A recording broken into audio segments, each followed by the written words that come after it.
Hello guys, welcome on to this channel, 12th standard. And this video is for you. And இன்னைக்கு நம்ம என்ன பார்க்க போறோம் அப்படின்னா 12th standard physics volume 1ல இருக்கிற ரெண்டாவது யூனிட் தான் கரண்ட் எலக்ட்ரிசிட்டி. ஒரு ஈஸியஸ்டான யூனிட் அண்ட் இதில் கம்மியான 2 மார்க்ஸ் தான் இருக்கும். அது மாதிரி உங்களுக்கு பிக் ஆன்சர் கொஷின்ஸுமே கம்மியாக ஒரு 7 8 தான் இருக்கும். அண்ட் இப்போ நம்ம என்ன பண்ண போகிறோம் அப்படின்னா we just try to complete all the book back with this video. So இந்த வீடியோலேயே நான் என்ன பண்ணிடுறேன் அப்படின்னா ஃபுல்லாகவே கவர் பண்ணிடுறேன். அண்ட் ஒவ்வொரு கொஷினையும் எப்படி ஞாபகம் வச்சுக்கலாம், என்ன அர்த்தம் அப்படிங்கிறது. ஸோ ரொம்ப லாங்காக இருக்கும் அப்படிங்கிற காரணத்தினால நான் 5 கொஷின்ஸாகவோ நான் என்ன பண்ணுறேன் அப்படின்னா இதை அப்லோட் பண்ணுறேன். ஸோ ஃபர்ஸ்ட் பார்த்தோம் அப்படின்னா ஒய் கரண்ட் ஸ்கேலார் அப்படின்னு கேட்டிருக்காங்க. ஸோ ஏன் வந்து கரண்ட் ஸ்கேலார் அப்படின்னு இருக்காங்க. ஸோ ஸ்கேலார் அப்படிங்கிறது என்ன அப்படின்னா ஒரு ஸ்கேலை வச்சு நம்மளால் என்ன பண்ண முடியும், அளக்க தான் முடியும். கரெக்டாக அது என்ன டைரக்ஷனில் ஒரு டேபிள் இருக்குது, அது என்னமோ ஒரு டைரக்ஷனில் இருக்குது. பட் அதை என்ன பண்ண முடியும், நம்மளால் அளக்க தான் முடியும். அதோட டைரக்ஷன் என்ன பண்ண முடியாது, அளக்க முடியாது. இதுவே ஒரு வில்லம்பு அப்படின்னு எடுத்துக்கிட்டோம் அப்படின்னா அந்த வில்லம்பு என்ன ஆகும் அப்படின்னா ஒரு குறிப்பிட்ட டைரக்ஷனில் அது ஹெவியான வில்லம்பாக இருக்கலாம். அதோட அளவை வச்சு நம்ம என்ன பண்ணுறோம், அதை ஒரு குறிப்பிட்ட டைரக்ஷனில் நம்ம விடுறோம். அப்போ அதுதான் என்னன்னு சொல்லுவாங்க அப்படின்னா வெக்டார் அப்படின்னு சொல்லுவாங்க. ஸோ அப்போ இதுலேருந்து நான் என்ன சொல்ல வரேன் அப்படின்னா வெக்டார் அப்படின்னா அதுக்கு மேக்னிடியூடு உண்டு, அதுக்குன்னு ஒரு அளவு. தமிழ் நம்ம சொல்லலாம் மேக்னிட்னா அளவு அல்லது சக்தி அப்படின்னு சொல்லலாம். ஸோ அதே மாதிரி மேக்னிடியூடு கூட அதுக்கு டைரக்ஷன் இருந்துச்சுன்னா அது வெக்டார் குவான்டிட்டி அப்படின்னு சொல்லுவாங்க. பட் இங்கே என்ன சொல்ல வராங்க ஃபர்ஸ்டில் அப்படின்னா the current has both magnitude and direction. கரண்ட்டுக்கு மேக்னிடியூடும் உண்டு டைரக்ஷனும் உண்டு. But the direction of the current does not obey the vector law of addition. So vector law of அடிஷனை ஒபே பண்ணாத காரணத்தினால கரண்ட் வந்து ஸ்கேலார் குவான்டிட்டி, அது மேக்னிடியூட் மட்டும் தான் இருக்கிற மாதிரி என்ன பண்ணிக்கிறாங்க, கன்சிடர் பண்ணிக்கிறாங்க. பட் அதுக்கு டைரக்ஷனும் உண்டு அப்படிங்கிறத இங்கே சொல்கிறாங்க. பட் அது ஒரு ஸ்கேலார் குவான்டிட்டி அப்படின்னு இந்த கொஸ்டினில் சொல்கிறாங்க. ஸோ ரெண்டாவது கொஸ்டின் பார்த்தோம் அப்படின்னா define current density. Current density அப்படின்னா என்ன அப்படின்னு சொல்கிறோம். ஸோ டென்சிட்டி அப்படின்னாலே அடர்த்தி அப்படின்னு நம்ம சொல்லுவோம். ஸோ இப்போ ஒரு பெஞ்ச் இருக்குது. ஸோ அந்த பெஞ்சோட திக்னஸ்ன்னு சொல்கிறது நம்ம என்ன சொல்லுவோம், தமிழில் அடர்த்தி அப்படின்னு சொல்லுவோம். அதோட அடர்த்தி என்ன இருக்குது, ரொம்ப அதிகமாக இருக்குது அப்படின்னு சொல்லுவோம். அதே மாதிரி தான் கரண்ட்டுக்கான அடர்த்தி அப்படிங்கிறது என்ன அப்படின்னு நம்ம பார்க்க போகிறோம். So current density is defined as current per unit area of cross section of the conductor. Conductor அப்படின்னா என்னது, கரண்ட்டை கடத்தக்கூடிய ஒரு பொருள். அந்த பொருளில் ஒரு குறிப்பிட்ட ஏரியாவில் எவ்வளோ கரண்ட் போகுது அப்படிங்கிறது தான். அப்போ எவ்வளோ கரண்ட் பெர் ஏரியா, அதாவது ஒரு ஏரியாவில் எவ்வளோ கரண்ட் ஃப்ளோ ஆகுது அப்படிங்கிறத பற்றி சொல்கிறது தான் ஜே. அதுதான் கரண்ட்டுக்கான டென்சிட்டி, அதாவது கரண்ட்டோட அடர்த்தி அப்படின்னு நம்ம சொல்லலாம். ஸோ அதே மாதிரி இதோட எஸ்ஐ யூனிட் என்ன, எஸ்ஐ யூனிட் அப்படின்னா என்ன அப்படின்னு உங்களுக்கே தெரியும், அளக்கக்கூடியது. ஸோ இப்போ ஒரு லென்த் அப்படின்னா அது மீட்டர் அப்படின்னு சொல்லுவோம். ஸோ அதே மாதிரி இதை எப்படி அளக்க போகிறோம் அப்படின்னா ஃபர்ஸ்ட் கரண்ட் அப்படிங்கிறதுக்கான யூனிட் என்ன, ஆம்பியர். ஸோ அதே மாதிரி நம்மளுக்கு ஏரியா அப்படிங்கிறது மீட்டர் ஸ்கொயர்னு சொல்லுவாங்கங்க. ஸோ இப்போ I டிவைடட் பை ஏ அப்படிங்கிறத I just substituted A divided by M square அப்படின்னு இருக்கும்.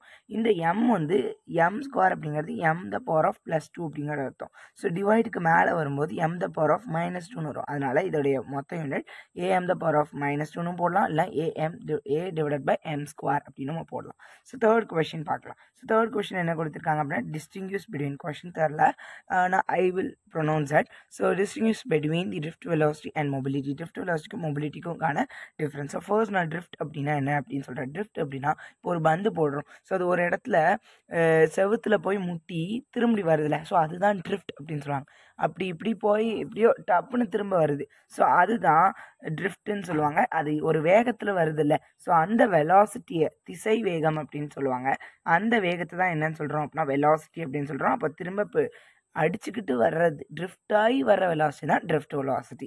அதாவது drift velocity is average velocity acquired by the electron inside the conductor when it is subjected to an electric field. நம்மளுக்கே தெரியும் நம்ம concepts படி. So ஒரு electric field அப்படிங்கிறது நம்ம அப்ளை பண்ணோம் அப்படின்னா என்ன ஆகும், உள்ள எலக்ட்ரான்ஸ் எல்லாமே என்ன ஆகுனா மூவ் ஆகும். இதில் இப்போ ஒரு பாசிட்டிவ்லி சார்ஜ் நெகட்டிவ்லி சார்ஜ்னு நம்மளுக்கு பேட்ரி இருக்கும். கரெக்டாக இப்போ பேட்ரி கனெக்ட் பண்ணுறதுக்கான முக்கியமான விஷயம் என்ன, கரண்ட் கண்டக்ட் பண்ணோம் அப்படிங்கிறதுக்காக ஒரு பொட்டன்ஷியல் டிஃப்ரென்ஸ் என்ன பண்ணுறோம், நம்ம க்ரியேட் பண்ணுறோம். ஸோ அதை எதில் க்ரியேட் பண்ணுறோம், நம்ம கண்டக்டர் அப்படிங்கிறது யார், கரண்ட்டை கடத்தக்கூடிய ஒரு பொருள். அவங்களால கரண்ட்டை கடத்த முடியும். ஸோ அப்போ அவங்களுக்கு ஒரு வாய்ப்பு கொடுக்கணும்ல, அதுக்காக நம்ம என்ன பண்ணுறோம் அப்படின்னா நீ கரண்ட்டை கடத்தணும் அப்படின்னா உன்கிட்ட உள்ள எலக்ட்ரான்ஸ் எல்லாமே என்ன ஆகணும், மூவ் ஆகணும். அப்படி மூவ் ஆகணும் அப்படின்னா உனக்கு ஒன்று வேணும். ஸோ அதுக்கு தான் என்ன கொடுக்குறாங்கன்னா பேட்டரி கொடுத்து பொட்டன்ஷியல் டிஃப்ரென்ஸை க்ரியேட் பண்ணி இது பண்ணுறாங்க. அப்போ இதில் என்ன சொல்ல வரேன் அப்படின்னா இந்த மாதிரி ஒரு கண்டக்டர் ஆனது ஒரு எலக்ட்ரிக் ஃபீல்டு சார்ந்து இருந்துச்சு அப்படிங்கப்போ அதில் உள்ள எலக்ட்ரான்ஸ் எல்லாமே என்ன பண்ணிக்கிடும் அப்படின்னா ஒரு குறிப்பிட்ட வேகத்தில் நகரும். ஸோ ட்ரிஃப்ட் ஆகி நகர ஆரம்பிப்பாங்க. அவங்களால எடுத்துக்கிற ஒரு குறிப்பிட்ட வெலாசிட்டியை தான் என்னன்னு சொல்லுவாங்க அப்படின்னா ட்ரிஃப்ட் வெலாசிட்டி அப்படின்னு சொல்லுவாங்க. ஸோ மொபிலிட்டி அப்படிங்கிறது நம்மளுக்கு ட்ரிஃப்ட் வெலாசிட்டி தெரிஞ்சாலும் நம்மளுக்கு எழுதிடலாம். ஸோ ட்ரிஃப்ட் வெலாசிட்டி அதாவது ட்ரிஃப்ட் வெலாசிட்டியோட மேக்னிடியூட் பெர் எலக்ட்ரிக் ஃபீல்ட் அப்படின்ட்டு சொல்லிடுறான். ஸோ அவ்வளோதான். இப்போ இதோடைய இதை எழுதிக்கோங்க. விடி ட்ரிஃப்ட் வெலாசிட்டி அப்படிங்கிறது வி சப்ஸ்கிரிப்டில் டி போட்டுக்கிடுவோம். இ டவ் பை எம் அப்படின்னு இருக்கும். ஸோ இது ரொம்ப முக்கியமானது. இதை மியூ அப்படின்னு நம்ம சொல்கிறதுக்கான வாய்ப்பு இருக்குது. ஆனால் அதே மாதிரி இதோடைய எஸ் யூனிட் பார்த்தோம் அப்படின்னா எம்எஸ் பை எஸ் -1. அதே மாதிரி மேக்னிடியூட் அப்படிங்கப்போ அது நெகட்டிவாக இருந்தாலும் பாசிட்டிவாக அதனால் மாடுலஸ் அப்படின்னு போடுவாங்க மேக்னிடியூட. அதனால் மாடுலஸ் ஆஃப் விடி டிவைடட் பை இ வெக்டர் அப்படின்னு நம்ம என்ன பண்ணிக்கிட்டோம்னா போட்டுட்டோம். ஸோ நெக்ஸ்ட் கொஞ்சம் எலாங்கேட் பண்ணி தான் நான் எல்லாமே சொல்கிறேன். அதனாலனா உங்களுக்கு நீங்கள் புதுசாக இந்த சாப்டரே தெரியாமல் போனாலும் தெரியணுக்காக தான். So next 4th question state the macroscopic form of Ohm's law. So microscopic form of Ohm's law அப்படிங்கிறது ஒன்று இருக்குது, மேக்ரோஸ்கோபிக் ஃபார்ம் ஆஃப் ஃபோம்ஸ்லான் இருக்குது. ஸோ இதுக்கு டெரிவேஷன்ஸ் இருக்குது அண்ட் இது பிக் கொஷின்ஸ்லையும் கேட்பாங்க. ஸோ ஃபர்ஸ்ட் கரண்ட் டென்சிட்டி அப்படிங்கிறத எழுதிக்கிறோம். கரண்ட் டென்சிட்டி அப்படிங்கிறது கரண்ட் பர் ஏரியா அப்படின்னு நம்ம பார்த்துருந்தோம். ஸோ இங்கே நம்ம என்ன ஒரு ஈக்குவேஷன் டிரைவ் பண்ணியிருந்தோம் அப்படின்னா NEVD அப்படின்னு நம்ம என்ன பண்ணியிருப்போம்னா இது பண்ணியிருப்போம். ஸோ இதில் நம்மளுக்கு VD அப்படிங்கிறது இப்போ தான் நம்ம பார்த்தோம் அது என்ன அப்படின்ட்டு. ஸோ அதை என்ன பண்ணுறாங்க சப்ஸ்டியூட் பண்ணுறாங்க. அப்போ NE² டவ் பை எம்.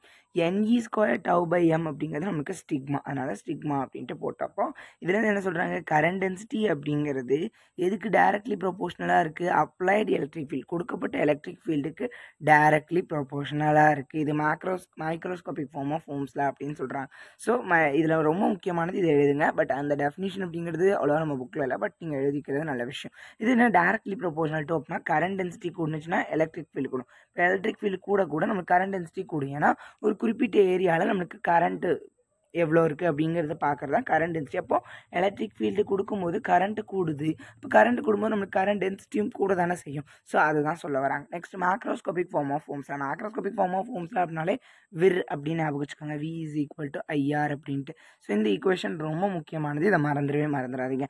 இதில் என்ன சொல்கிறாங்க அப்படின்னா V = IRல V அப்படிங்கிறது பொட்டன்ஷியல் டிஃபரன்ஸ், I அப்படிங்கிறது கரண்ட், R அப்படிங்கிறது ரெசிஸ்டன்ஸ். இதெல்லாமே ரொம்ப முக்கியமாக நீ நோட் பண்ண வேண்டிய ஒரு விஷயங்கள். So let V be the potential difference. V அப்படிங்கிறது பொட்டன்ஷியல் டிஃபரன்ஸ் அப்படின்னா I be the current, R be the resistance. Then the macroscopic form of Ohm's law is. இதுக்கு நீங்கள் டெரிவேஷன் எழுதலாம். The potential difference created across a conductor is directly proportional to current அப்படின்னு நீங்கள் என்ன பண்ணலாம்னா எழுதலாம். But அது உங்கள் புக்கில் இருக்கும். இதுதான் இந்த 5 கொஷின்ஸ்க்கான ஆன்சர். அடுத்த 5 கொஷின்ஸ்க்கான ஆன்சர்ஸை I will upload it as soon as possible and thank you for watching.